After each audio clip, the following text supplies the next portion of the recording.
Want to secure your T-Mobile hotspot? It's crucial for preventing unauthorized access, especially with increasing mobile hotspot usage. Here's a quick step-by-step guide as of November 2025. First, ensure you have the latest version of the T-Mobile app from the App Store or Google Play. Open the app and navigate to Account, then Devices.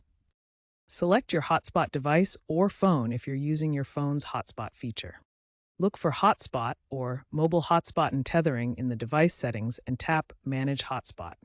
Then select Wi-Fi password or network key and enter a new strong password that is 863 characters long.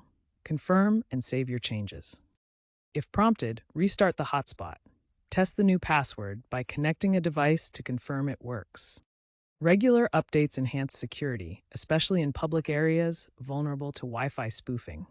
T-Mobile enforces WPA3 standards, so use a mix of letters, numbers, and symbols for a strong password. Avoid common words. Consider using a password manager for secure password generation. Change your hotspot password every 3 to 6 months or after using a public network.